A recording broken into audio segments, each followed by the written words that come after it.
કેમ છો વિદ્યાર્થી મિત્રો? ધોરણ 12 ની અંદર આપણે ચેપ્ટર નંબર 6 ભણી રહ્યા છે આનુવંશિકતાનો આણ્વીય આધાર. આનુવંશિકતાના આણ્વીય આધારમાં આપણે જે ટોપિક ની ચર્ચા કરી રહ્યા છે એ છે જનીન સંકેત. આપણે ભણ્યા કે પ્રત્યાંકન, સ્વયંજનન, બંનેમાં એક ન્યુક્લિક એસિડ માંથી બીજો ન્યુક્લિક એસિડ બને, પ્રતિઅંકન થાય અને જે પૂરકતાના સિદ્ધાંત પર આધાર રાખે છે. પણ જ્યારે ભાષાંતરની પ્રક્રિયામાં પ્રોટીન બનવાની વાત આવે, એટલે કે જ્યારે એમિનો એસિડ માટે સંકેત આપવાની વાત આવે ત્યારે એ પૂરકતાના સિદ્ધાંતને અસર કરતી નથી. છતાં પણ જ્યારે ન્યુક્લિક એસિડની અંદર કોઈ ફેરફાર થાય તો એના આધારે પ્રોટીનના બંધારણમાં રહેલા એમિનો એસિડમાં પણ ફેરફાર જોવા મળે છે. આ વસ્તુને સમજાવવા માટે જનીન સંકેતની પરિસંકલ્પના અસ્તિત્વમાં આવી. ઘણા બધા વૈજ્ઞાનિકોએ એના ઉપર કાર્ય કર્યા, બરાબર. ઘણા વૈજ્ઞાનિકો જૈવ રસાયણ શાસ્ત્રી, ભૌતિક શાસ્ત્રી, જનીન શાસ્ત્રી વગેરે એના ઉપર કાર્ય કર્યું. અને જ્યારે જ્યોર્જ ગેમોવે એવો વિચાર રજૂ કર્યો, જે પોતે એક ભૌતિક શાસ્ત્રી હતા, કે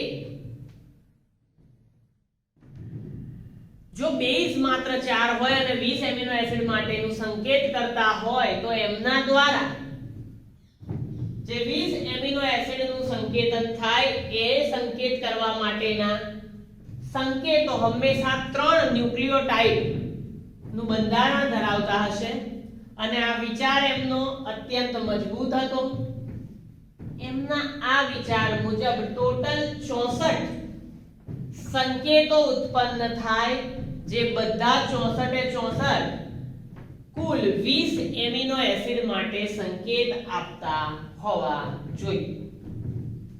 અને એમના દ્વારા આપવામાં આવેલી આ પરિસંકલ્પના એ જરૂરી એમિનો એસિડના સંકેત કરતા ઘણી વધુ હતી, એટલે એનાથી ચોક્કસ પ્રમાણે આ ખ્યાલ આવી શક્યો, બરાબર. હવે જે જનીન સંકેત છે વિદ્યાર્થી મિત્રો, એ હંમેશા ત્રિઅક્ષરીય હોય અને એનું પ્રમાણ આપવું થોડું કઠિન હતું. એટલે એ સમયે ડોક્ટર હરગોવિંદ ખોરાનાએ નિશ્ચિત બેઝ જોડાણ વાળા આરએનએ ના અણુની જૈવ રાસાયણિક પ્રક્રિયા સમજાવી અને નિરેનબર્ગ નામના વૈજ્ઞાનિકે કોષ મુક્ત પ્રણાલી આપી, જે પ્રોટીન સંશ્લેષણ સમજાવતી હતી. જેઓએ આ જનીન સંકેતનું અર્થઘટન કરવામાં ઘણી મદદ કરી. અને આગળ જે આપણે ઉત્સેચકની વાત કરીએ છીએ, જે ઉત્સેચકનું નામ હતું સેવેરોકોઆ પોલીન્યુક્લિયોટાઇડ ફોસ્ફોરાયલેઝ, એના દ્વારા પણ એક ટેમ્પલેટ શૃંખલાના અનુક્રમનું કઈ રીતે બહુલીકરણ થાય એ વાતના આધારે એક જનીન સંકેતનું કોષ્ટક તૈયાર કરવામાં આવ્યું, જે લાસ્ટ વિડિયોની અંદર આપણે અપલોડ કરેલું છે. હવે આ લેક્ચરમાં છે જનીન સંકેતના ગુણધર્મો. તો જનીન સંકેત હંમેશા ત્રિઅંકી હોય છે અને ટોટલ જનીન સંકેતો આપણને પ્રાપ્ત થયા છે જ્યોર્જ ગેમોવના આધારે 64. પણ એ 64 માંથી 61 જનીન સંકેત એ અલગ અલગ પ્રકારના ટોટલ 20 એમિનો એસિડ માટે સંકેત આપે છે. પણ એ 64 માંથી બાકીના રહેલા 3 સંકેતો એ કોઈ પણ એમિનો એસિડનું સંકેતન કરતા નથી. એટલે આ 3 સંકેતોને સમાપ્તિ સંકેત કહે છે. જનીન સંકેતના ગુણધર્મો 3 થી 4 માર્ક્સ નો વારંવાર બોર્ડની પરીક્ષામાં પૂછાતો ઇમ્પોર્ટન્ટ ક્વેશ્ચન છે. યાદ રાખવાનું, સંકેતો ત્રિઅંકી હોય, ટોટલ 64 છે, જેમાંના 61 એ અલગ અલગ પ્રકારના કુલ 20 એમિનો એસિડ માટે સંકેત આપે છે, પણ 3 એ કોઈ પણ એમિનો એસિડ માટે સંકેત નથી આપતા, એટલે એને સમાપ્તિ સંકેત કહીએ છીએ. બીજું કે એક જ એમિનો એસિડ માટે એક કરતા વધુ સંકેત દ્વારા પણ નિશ્ચિત થઈ શકે. જોઈએ ટોટલ કેટલા છે એમિનો એસિડ ટોટલ છે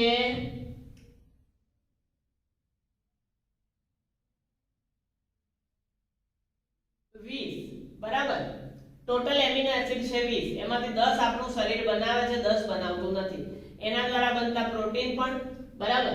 તો એ 20 એમિનો એસિડ માટે ટોટલ સંકેતો છે આપણી પાસે 64 અથવા તો 61.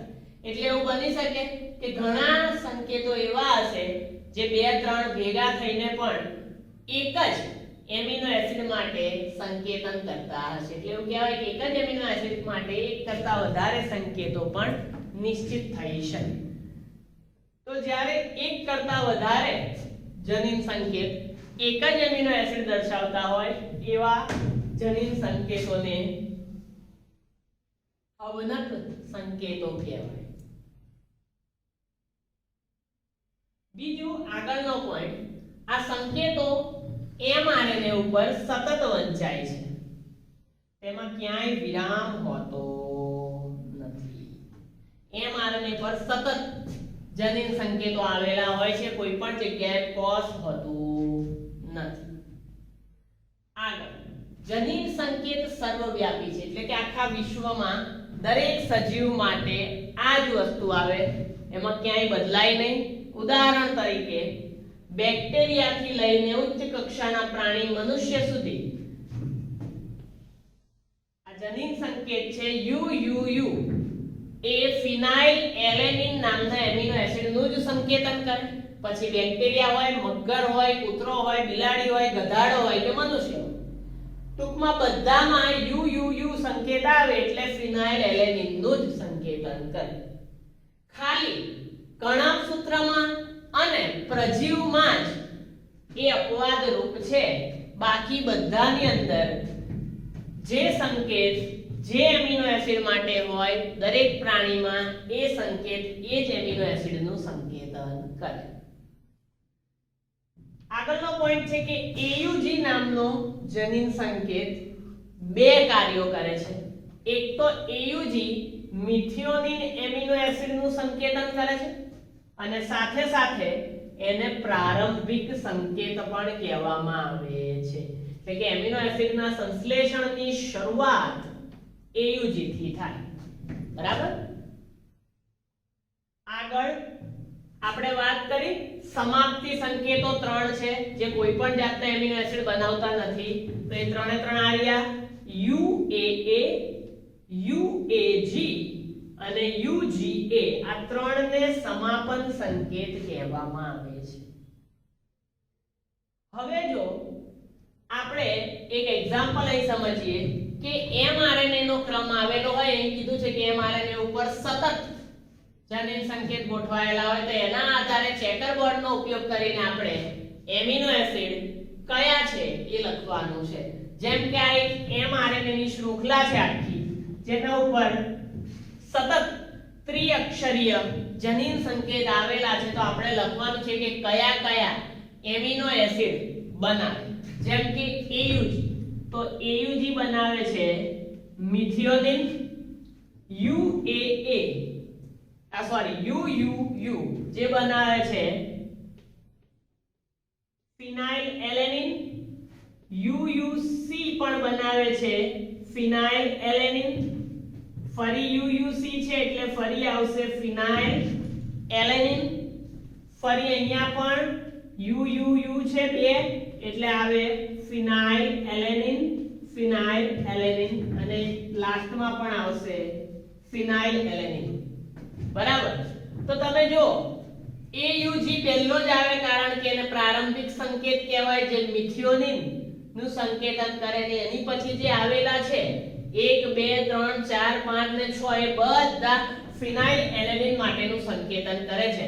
એટલે આ બધાને શું કહેવાશે? અવનત સંકેત તરીકે ઓળખવામાં આવશે, કારણ કે એક કરતા વધારે સંકેત એક જ એમિનો એસિડ માટેનું સંકેતન કરે છે. તો આ પ્રકારે આપણે અહીંયા જનીન સંકેતનો ટોપિક પૂરો થાય. આશા રાખું છું તમને ખબર પડી હશે, મજા આવી હશે અને સમજ પણ પડી હશે. ન ખબર પડી હોય પૂછી લેજો અને વ્યવસ્થિત આ થિયરીના પોઈન્ટ લખીને તૈયાર કરી દેજો. Thank you.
તો કેમ છો વિદ્યાર્થી મિત્રો? ધોરણ 12 માં આપણે ભણી રહ્યા છે ચેપ્ટર નંબર 6 આનુવંશિકતાનો આણ્વીય આધાર. આનુવંશિકતાના આણ્વીય આધારમાં આની પહેલાના લેક્ચરમાં આપણે જે રીતે ખ્યાલ મેળવ્યો કે પ્રત્યાંકન અને સ્વયંજનન માં એક ન્યુક્લિક એસિડમાંથી બીજા ન્યુક્લિક એસિડનું પરિસંકેતન થાય છે, જેના માટે જવાબદાર આપણે જનીન સંકેતોને માનીએ છીએ. આ જનીન સંકેતોને સમજવા માટે જ્યોર્જ ગેમો નામના વૈજ્ઞાનિકે એના વિચાર રજૂ કર્યા. ત્યારબાદ ડોક્ટર હરગોવિંદ ખોરાના અને નિરેનબર્ગ નામના વૈજ્ઞાનિકોની શોધખોળને આધારે જનીન સંકેતોને સમજવાનું શક્ય બન્યું અને જનીન સંકેતોનું એક ચેકર બોર્ડ આપણને પ્રાપ્ત થયું, જેના આધારે આપણને ખ્યાલ આવ્યો કે ટોટલ 64 પ્રકારના જનીન સંકેતો જે ત્રિઅક્ષરીય હોય છે એ ભેગા થઈને 20 પ્રકારના એમિનો એસિડ માટે સંકેતન કરે છે. આગળના લેક્ચરમાં આપણે જનીન સંકેતના ગુણધર્મ ભણ્યા કે જેમાં આપણે ભણ્યા જનીન સંકેત 3 અક્ષરીય હોય છે, ટોટલ 64 હોય છે, જેમાંથી 61 જનીન સંકેતો અલગ અલગ એવા 20 એમિનો એસિડ માટે સંકેતન કરે છે, જ્યારે 3 કોઈ પણ એમિનો એસિડ માટે સંકેતન નથી કરતા, એટલે એને સમાપન સંકેત કહીએ છીએ. ત્યાર પછી એવું પણ બને છે કે ઘણીવાર એક કરતા વધારે જનીન સંકેતો એક જ એમિનો એસિડ માટે સંકેતન કરતા હોય એવી પરિસ્થિતિને આપણે અવનત સંકેતો તરીકે ઓળખીએ છીએ. બીજું, આ જનીન સંકેતો mRNA ઉપર સળંગ વાંચવામાં આવે છે, એમાં ક્યાંય વચ્ચે વિરામ હોતો નથી. આગળ જનીન સંકેતો સર્વવ્યાપી હોય છે.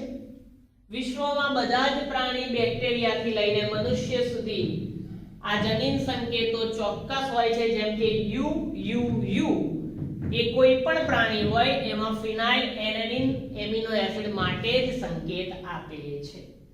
ફક્ત અમુક અપવાદોમાં જ આ વસ્તુ નથી હોતી, જેમ કે કણાભસૂત્ર અને અમુક પ્રજીવો. ત્યારબાદ AUG નામનો જે જનીન સંકેત છે એ બે કામ કરે, એક તો મિથિયોનિન એમિનો એસિડ નું સંકેતન કરે અને સાથે સાથે જ જોડે પ્રારંભિક સંકેત તરીકે પણ ઓળખવામાં આવે છે. આમ આપણે જનીન સંકેતોના ગુણધર્મો વિશે ભણ્યા, વ્યવસ્થિત ડિટેલમાં એની ચર્ચા કરી અને આજનો આપણો ટોપિક છે વિકૃતિ અને જનીન સંકેત. જનીન સંકેતો અને વિકૃતિ કઈ રીતે જોડાયેલા છે? તો વિદ્યાર્થી મિત્રો, જનીન અને DNA આ બંને વચ્ચેનો જે સંબંધ છે એ વિકૃતિ દ્વારા સમજી શકાય છે. જનીન અને DNA એકબીજા સાથે કેટલા ગાઢ પારસ્પરિક સંબંધથી જોડાયેલા છે એ વિકૃતિ આવે ત્યારે ખબર પડે. વિકૃતિ આવે એટલે જનીનની વાટ લાગી જાય અને સાથે સાથે DNA ની પણ વાટ લાગી જાય. જો એ બંને એકબીજા સાથે કંઈક સંબંધથી જોડાયેલા હોય તો જ બંનેને અસર થાય. એટલે જ કહે છે કે જનીન અને DNA વચ્ચેનો પરસ્પર સંબંધ વિકૃતિ દ્વારા સમજી શકાય છે. જેમ કે DNA ના ખંડમાં લોપ થાય એટલે કે કંઈક ઓછું થાય અથવા તો કંઈક આવીને ઉમેરાય. DNA ના ખંડમાં એકાદ શૃંખલા, એકાદ ન્યુક્લિયોટાઇડનો બેઝ ઓછો થાય અથવા તો પુનઃ ગોઠવણી થાય તો એના દ્વારા સર્જાય છે વિકૃતિ, અને વિકૃતિ દ્વારા આ બંને વચ્ચેનો પારસ્પરિક સંબંધ સમજી શકાય છે. પરિણામે આવું થાય. ઉદાહરણ તરીકે માની લો કે DNA ના એક ખંડમાં કાં તો એકાદ બેઝનો લોપ થયો કાં તો એકાદ બેઝ ઉમેરાય. એના પરિણામે જનીન અને એના કાર્યમાં અથવા તો નુકસાન થાય અથવા તો જરૂર કરતા કાર્ય વધી જાય. જ્યારે આવું થાય કે લોપ અથવા પુનઃ ગોઠવણી દ્વારા જનીનના કાર્યમાં ક્ષતિ આવી ગઈ અથવા તો જરૂર કરતા કાર્ય વધી ગયું, એ ઘટનાને આપણે વિકૃતિ કહીએ છીએ. વિકૃતિનો અભ્યાસ તમે ચેપ્ટર નંબર 5 માં કરેલો છે. ત્યાં આગળ તમે પોઈન્ટ મ્યુટેશન ભણેલા છો. આ પોઈન્ટ મ્યુટેશનનું એક શ્રેષ્ઠ ઉદાહરણ આપણે સમજીએ તો બીટા ગ્લોબિન શૃંખલા છે. બીટા ગ્લોબિન શૃંખલા માટે જનીનની એક બેઝ જોડમાં પરિવર્તન આવી ગયું. સમજો, બીટા ગ્લોબિન, હિમોગ્લોબિનની અંદર આલ્ફા અને બીટા જે શૃંખલાઓ હોય એમાં બીટા ગ્લોબિન શૃંખલાની અંદર જે જનીન છે એની બેઝ જોડમાં પરિવર્તન આવી ગયું અને એને લીધે આજે બીટા ગ્લોબિન શૃંખલામાં જ્યાં ગ્લુટામેટ એમિનો એસિડ આવવો જોઈએ એની જગ્યાએ આવી ગયો છે વેલાઇન. બરાબર, ખાલી એક જ બેઝ જોડમાં સહેજ ફેરફાર થયો. બીટા ગ્લોબિન શૃંખલામાં જ્યાં ગ્લુટામેટની જરૂર હતી એ ગ્લુટામેટ એમિનો એસિડની જગ્યાએ આવી ગયો વેલાઇન એમિનો એસિડ અને એના લીધે સિકલ સેલ એનિમિયા જેવા રોગો થાય છે. એટલે ખૂબ જ નાની ભૂલના કારણે પણ ભયંકર પરિણામો ભોગવવા પડે છે. એને જ કહેવાય વિકૃતિ. પોઈન્ટ મ્યુટેશનના આ ઉદાહરણને આપણે જનીન સંકેતો દ્વારા જો સમજવું હોય તો અહીંયા આપણે 3 અક્ષરના સંકેતો મૂકેલા છે. તમને સમજવા માટે આપણે આલ્ફાબેટનો ઉપયોગ કર્યો છે. જેમ કે Ram has red cap. Ram પાસે લાલ ટોપી છે. એની અંદર આપણે એવું માનીએ કે કંઈક ઉમેરાય છે. ઉદાહરણ તરીકે એક અક્ષરનો સંકેત ઉમેરાય છે બી. ક્યાં આગળ ઉમેરાય છે આ બી? અહીં આગળ. તો થશે રામ હેઝ બ્રીથ DCAP. એટલે આખા જ જે જે વાક્યનો અર્થ હતો એ બદલાઈ ગયો. જેમ અહીં એક જ વસ્તુ ગ્લુટામેટની જગ્યાએ વેલાના આવતા આખો રોગ આવી ગયો, એમ રામ ઇઝ રેડ કેપની અંદર ખાલી બી ઉમેરાયો એટલે વાક્યનો અનર્થ થઈ ગયો. કેટલી મોટી ભૂલ. એવી રીતે હવે આપણે એવું કહીએ કે એક નહીં બે અક્ષર એમાં ઉમેરાય છે, બી આઈ ઉમેરાય છે, તો એનો મતલબ થશે રામ હેઝ બીન ઈડીસી એપી. ફરી વાક્યનો કોઈ જ અર્થ રહ્યો નહીં.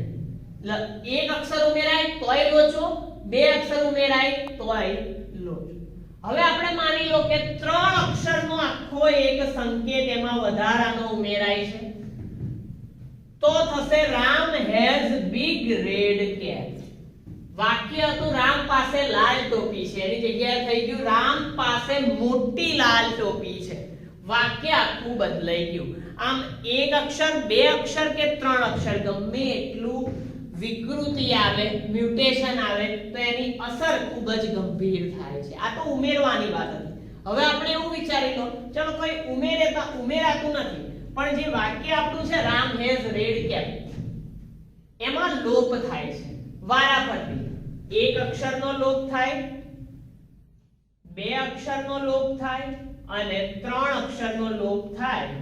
તો આ રીતે રામ હેઝ ઈડીસી એપી થશે, રામ હેઝ ડીસીએ એપી અને રામ હેઝ કેપ. આખું રેડ જતું રહ્યું એટલે કેપ. રામ પાસે ટોપી છે, લાલ જતું રહ્યું. એટલે આપણને એવું સમજાવવા માંગે છે અહીંયા કે કંઈક લોપ થાય અથવા તો કંઈક ઉમેરાય ડીએનએ ના ખંડમાં, તો એના લીધે જે પરિણામ આવે એ ખૂબ જ ગંભીર પ્રકારનું હોય છે. તો અહીંયા આ લેક્ચરમાં આપણે વિકૃતિ એટલે શું અને એની અસરથી જનીન સંકેતની ગોઠવણી દ્વારા એમિનો એસિડમાં કેવો ફેર થાય અને એ ફેરથી કેવા પ્રકારના રોગો થઈ શકે એના વિશેની આ વાત છે. તો વ્યવસ્થિત રીતે આ લેક્ચરને લખી દો, સમજી લો અને ના ખબર પડે ત્યાં પૂછો. હજુ વિકૃતિ અને જનીન સંકેતમાં આગળના પોઈન્ટ્સ આપણે આની પછીના લેક્ચરમાં ભણીએ છીએ. Thank you.